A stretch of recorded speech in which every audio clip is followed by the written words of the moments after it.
So I'm going to attempt today to kick things off here by bringing some of the ideas of Bitcoin, blockchain, and direct wealth ownership down from the abstract and into the particular.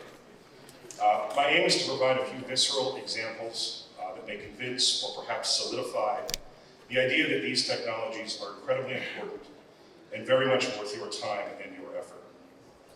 Some of these examples will be purely speculative, set in a future whose infrastructure we have yet to build. Some will be set in scenarios that are not far from where we are now, involving issues that we can already see coming. And some will be set in the present, problems that we currently grapple with and can actually address using the tools and technologies that we have already built. In order to do that, I feel I need to first very briefly lay down the groundwork on why these ideas behind Bitcoin, blockchain, and direct wealth ownership are in fact the robust solutions to these examples that these examples demonstrate them to be. I'll first touch on Bitcoin and the quality of hard money. Then I'll explore the blockchain and the benefit of having a highly reliable ledger. And finally, I'll address the concept of direct wealth ownership, the individual empowerment, that it enables. So first, Bitcoin and the quality of hardness in money. We've all heard examples of a government financially on the ropes that decides to just print more of its money in order to solve the problem. We all know, of course, what happens when this occurs too many times. We get runaway inflation. The money is devalued, everybody suddenly becomes poor, and it takes an entire life savings to, buy groceries for a day. The money essentially becomes worthless. Well, why? What is the mechanism that actually causes this? Why does introducing more money into a system not just result in everybody getting richer? Well, it's because, among other things, in order for money to hold value to human beings, it needs two qualities. It needs scarcity, and it needs to represent human effort. First, on scarcity. What makes scarcity valuable? Well, let's take the example of tropical beachfront properties. It's reasonable to assume that quite a few people in the world find the experience of being on tropical beachfront property to be quite pleasant. But most land on Earth is not near the beach, and the land that is near the beach is mostly not located in the tropics. Thus, compared to the number of human beings who enjoy them, tropical beachfront properties can be considered scarce.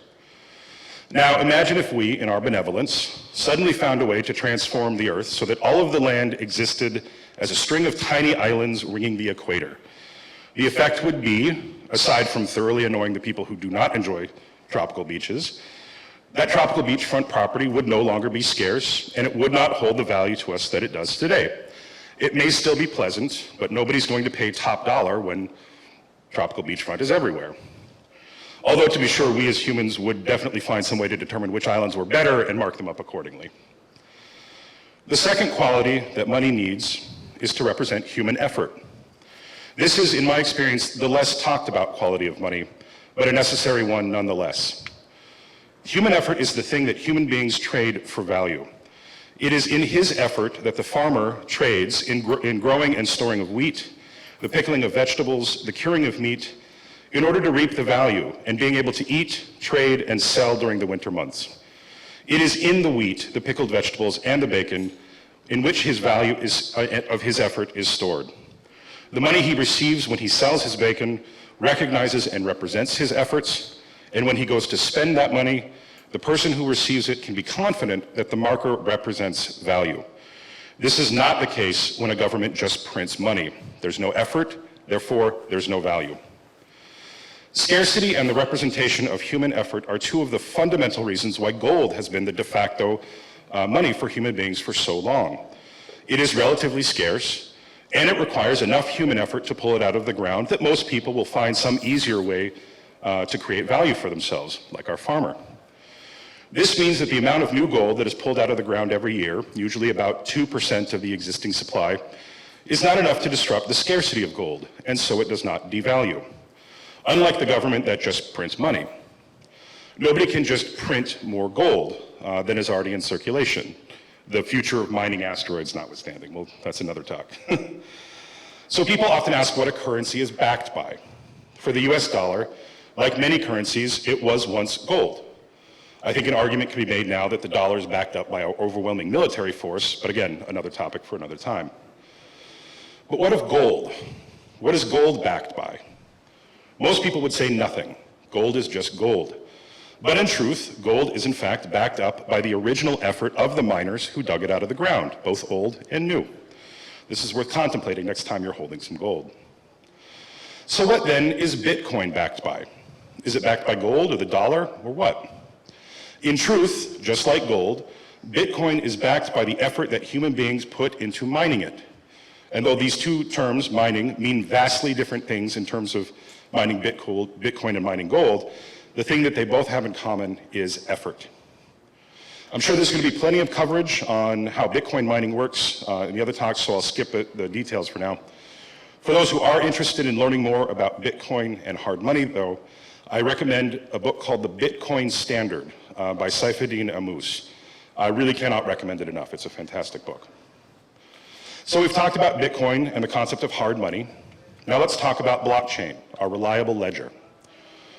If we're going to talk about having a hard digital money like Bitcoin, then we should talk about how we're going to keep track of who has how much of it. After all, when it comes to gold, at least in theory, you can keep track of who has the gold by literally just who has the gold, although in practice this is absolutely not the case. This is where blockchain comes in as our ledger. Simply put, it keeps track of who has how much Bitcoin and records the transactions as they come through. Everything a ledger should do. Keep in mind that the abilities of blockchain go far beyond just keeping track of Bitcoin, as some of our examples should illustrate. I'm not going to spend as much time on the particulars of blockchain, as there's plenty of other great talks today that should be covering it, and probably better than I could. Suffice to say that the qualities you want in such a ledger would be reliability in terms of correctness of the data, and reliability in terms of uptime and accessibility. In the first instance, the correctness of data, we will want to make sure that no bad actors could go back and change something in the past, such as inserting a transaction where they were sent $1 million when in fact they were not. The blockchain handles this problem of security over time with every new entry encoding a representation of all previous transactions. Think of this as taking a series of pictures, where in each new picture, you hold up a print of the previous picture down in the corner. After a while, you now have a picture within a picture within a picture within a picture, and so on. Now, if somebody wanted to go back and edit one of the previous pictures, they would then also have to edit every picture taken afterwards, as it would technically contain a copy of the original. This is the first step that the blockchain takes towards reliability of data. The second step that the blockchain takes towards the reliability of data also solves the problem of reliability of uptime and access. Not only does a single instance of the blockchain need to agree with its own history, our pictures within pictures, but it also operates on a network of other blockchains that all have the same history and all need to be in constant agreement. This means that for a bad actor to successfully alter an entry on the blockchain, not only would he be required to alter every succeeding entry on a single instance of the blockchain, but he would have to do so on at least half of the hundreds of thousands of other instances of blockchains that all require constant agreement. This also means, since we have multiple copies of this blockchain running on computers all over the world, we are what is called distributed. This results in a system that is highly redundant, excuse me, and always accessible. Suffice to say, this makes for a very reliable ledger. So we touched on Bitcoin, our hard money, and the blockchain, our reliable ledger. Now I'd like to touch on the concept of direct wealth ownership, our personal empowerment. Now, what exactly do I mean by direct wealth ownership? Don't you own your wealth already? I mean, it is, by definition, your wealth, isn't it? Well, we can start with the simplest example, cash. Let's say you have $1,000 in your pocket. Assuming you're not holding it for a friend, we can pretty safely say, yes, you own that $1,000. And even though the value that this cash represents is vulnerable to things like inflation, collapse, or being outlawed altogether, you nevertheless will still own the cash and can do with it what you please. Now take that $1,000 and deposit it into a bank. Do you still own it? It would seem so. The bank gave you a receipt for the deposit. You can look up your money right there on your phone and confirm that it's still there. The bank even gave you a card that you can use to retrieve your money at any number of convenient locations around the world, day or night. Except this isn't really true, is it? You can't access your full $1,000 anytime, day or night. Your access is limited to a few $100s in cash. Maybe a bit more if you're using the card to purchase something. But that's starting to feel like maybe that $1,000 isn't altogether yours. Well, what about $5,000? What if you, say, deposited $5,000 into your bank account so that you could pay for your dog's surgery the next day? This is something I actually did earlier this month. What if, when you went to pay the surgeon, your card was declined? And when you called the bank to authorize the charge, they told you, or you were told multiple times by multiple people, that, quote, your account does not qualify for this activity. Keep in mind that the activity that my account did not qualify for was accessing my own money. Again, this actually happened. I was eventually able to resolve the situation and get my dog taken care of, but that $5,000 at the time sure did not feel like it belonged to me. By the way, the procedure went well and my dog's fine. So I would argue that it stands to reason that if I can't even access my money, let alone do with it what I choose to do with it when I choose to do with it, then it's not actually, at least in total, my money. Possession is 9/10 of the law, as they say, or in modern terms, not your keys, not your funds. So this is the concept behind direct wealth ownership. It is the idea that you and you alone have access to and control of the entirety of your wealth at all times. Now, this is a cryptocurrency conference, so I'm confident that everyone here has the utmost trust in their government. I'm certain we'd all agree that if there are a few isolated instances of bank seizures, property and account liens, civil asset forfeitures, or, for instance, a 2013 initiative, now itself under investigation, of a Justice Department which investigated domestic banks and the business they did with firearms dealers, tobacconists, travel agents, online dating sites, charities, and other companies that are, quote, simply doing something the government officials don't like, end quote, and thereby choking off their access to financial services, well, then clearly the perps were perps and they had it coming. Other governments, however, are clearly at risk for the abuse and mishandling of the types of law enforcement tools mentioned above. And so their citizens could potentially benefit from something like direct wealth ownership. So let's consider some examples of how people could benefit from Bitcoin and blockchain. First, the blockchain. Consider the electorate of a country, perhaps this one, in the years to come, who, during an ever more fervent election season, is being bombarded by neural net generated audio, ever more realistically photoshopped imagery, and deep fake videos of the candidates saying and doing unimaginably vile and offensive things. Consider the possibility, perhaps even more insidious, that rather than generate atrocious statements so over the top as to be considered ridiculous, these agitators manufacture media of candidates expressing more subtle, less obviously over the top and fake opinions that should, nonetheless, render them unfit for public office. How can we, in the decades ahead, trust our own eyes and ears? Perhaps equipping professional capture devices with blockchain technology could allow us a sort of chain of custody for media, showing us every edit and alteration made, and allowing us to verify, in at least some cases, of the authenticity of what it is we are seeing and hearing. And what should that electorate do once they have navigated this fraught election season and when it comes time to cast their vote? How, in a world where electronic voting, reliant on networked systems that are becoming increasingly complex to secure against adversaries both home and abroad, can we ensure the integrity of the votes that we cast, or the voter rolls themselves? And for that answer, I urge you to attend Brian Fox's talk, Preserving Democracy with Open Source Software, later today. So let's consider Bitcoin as a store of wealth. The family in a region increasingly destabilized by conflict can transfer at least some, if not all, of their wealth onto the blockchain. They can cross a war-torn border with nothing but the clothes on their backs and 12 words in their heads, and know that they will have the resources to reestablish themselves once they reach safety, and avoid being a burden to, or perhaps even worse, at the mercy of their new hosts.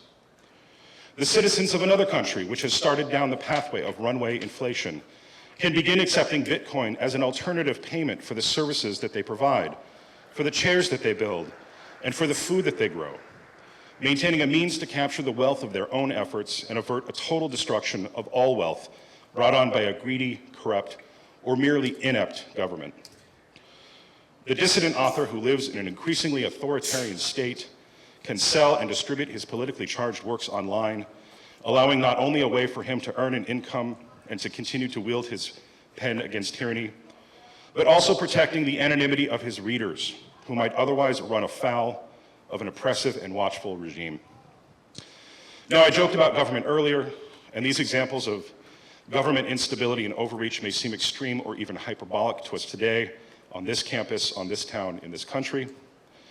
But step outside our borders and you will find a world where these examples are anything but rare. In such a world, the concepts of Bitcoin, the blockchain, and direct wealth ownership, properly applied, can provide a layer of protection against real tyranny for the individual.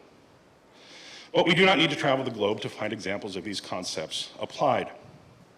Step outside even the archipelago of the technological elites, within which we are all here must claim residency. You will find similar scenarios, though perhaps at a smaller scale.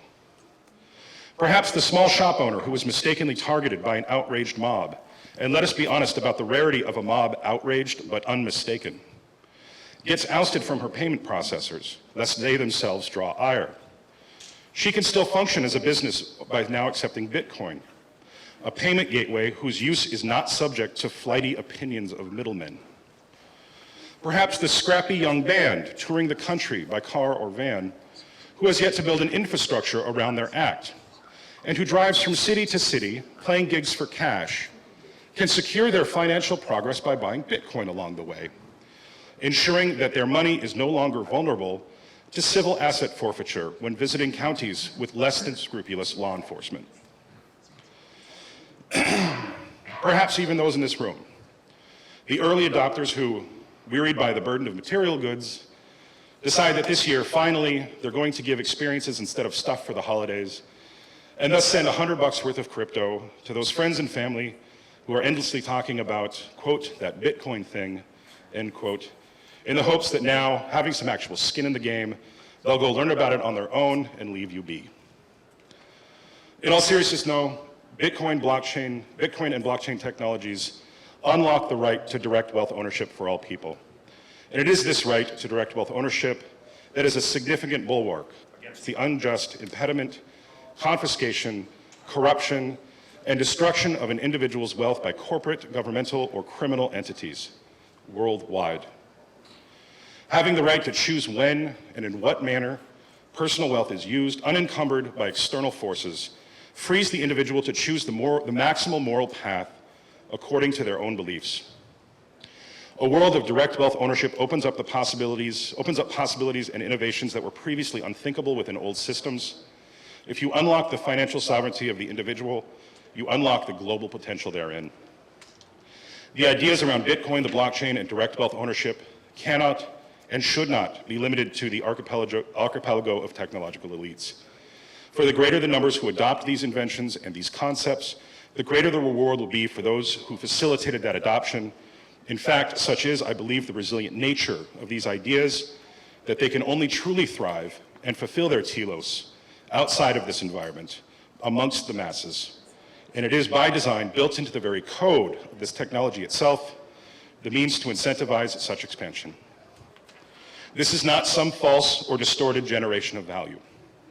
As in the increasingly dystopian surveillance state of targeted advertising, as in the exponentially aggressive techniques required to keep the daily active user count one step ahead of the churn, or as in the manipulation of regulations by massive firms who close the doors behind them to avoid the annoyance caused by younger, smaller, more agile competition. The value here is real. The potential here is real. And all it will take to unlock that value is our own human effort. Thank you.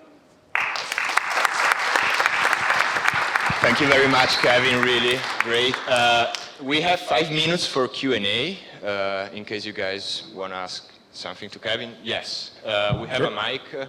Yeah, that gentleman over there. Is your dog okay? My dog is fine. He had surgery a year ago where we've been having complications ever since. But he's happy, healthy, recovering well. Awesome. So yeah, thanks. The other question, I'm sorry if it's slightly off topic, but what's a good way to get into the blockchain space for a developer? For developing, I actually think that our next speaker, Preston, probably answer that question a little bit better. Then I'll leave it to that. Yeah, I'm a designer, not a technologist or a coder. So yeah. Got it. Thank you very much. Yeah, of course. Buy some Bitcoin. It'll incentivize you to learn about. We have a developer room actually. Yeah, it's right there, like inside Usain. No, it's like 3 hours hands-on Ethereum developer. Yeah, no, just in case. Yeah, no. No, sure. Hello there. Hi there. Yes. I just wanted to ask a question. So, can you give real-world examples of where the ownership of this wealth or this wealth management using the blockchain / cryptocurrency has occurred? I've heard that in some third world countries where currencies have failed, the use of Bitcoin helped overcome some of those failures. Do you have any specific examples about that? I don't have specific. I mean, I have examples. Nothing specific to the particular individual that I can name.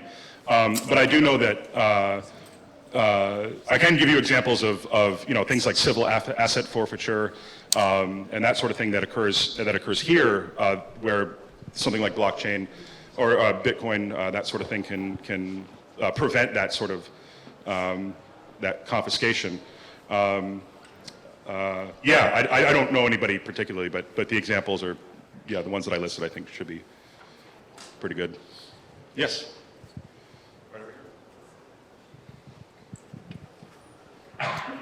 So this is something I've heard, that one of the reasons that blockchain is a more mainstreamed as it should be in like some people's eyes is because the front end of it isn't like, it's hard to make it user friendly for somebody who doesn't know anything about blockchain. So I'm curious to see that as a designer, if you can speak on that, of how to make the front end more friendly to just the average population. Sure, yeah. I started at BRD about 2.5 years ago. I was, in the market for a new opportunity, and everything that presented itself to me was in the blockchain space, and I knew nothing about Bitcoin. I knew nothing about blockchain, and it took me, I think, about a whole year of actually working at a crypto company to really wrap my head around what the hell it was I was doing. Right. I think the concept around how blockchain works, I don't think is going to be the thing that you need to, that most people are going to need to understand, right? It's like understanding how an internal combustion engine works or something like that. As a designer, what my effort is to design the rest of the car, right? And so that people can use this technology and just kind of just improve their lives without having to code, because we can't honestly expect everybody to know that. So as far as enticing developers into that, again, I'm not a coder, so I don't know that I can speak that much to it, but I know that better documentation, working with the ideas and abstracting them. So that because it is a really foreign concept, but abstracting it, things like the picture within the picture within the picture, you kind of like, okay, now I kind of have an understanding of what that means. I think that's just the work that needs to be done, I think. Yeah. Excuse me.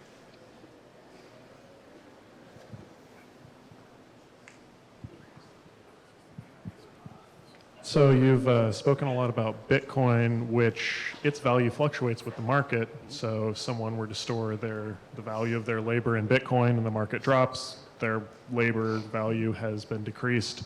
What about backed assets or stable coins? Those are very interesting. I think eventually the idea, like right now, Bitcoin is obviously, it's, you know, it's not for the faint of heart. But I think eventually what we're going to see is, you know, a Bitcoin is worth a Bitcoin.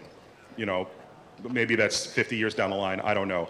But things like stablecoins can definitely assist if you're going to, you know, sort of play the markets. They're certainly very interesting things. Some more interesting than others. I won't go into particulars there, but no, I think they're one of the good tools that we developed to sort of help all this along, right? Being able to keep your money in digital currency format, but not be subject to, you know, the flights of the market.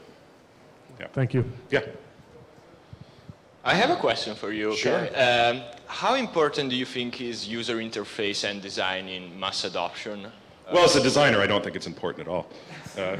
No, it's. I mean, when it comes to mass adoption, it's everything, right? I mean, obviously we have to build the infrastructure to handle that sort of thing.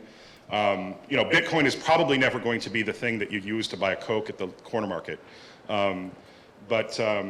But the systems that we're going to build on top of Bitcoin and blockchain technology, those are the things that are going to have to require, you know, designers coming on board and building good interfaces and pleasurable experiences.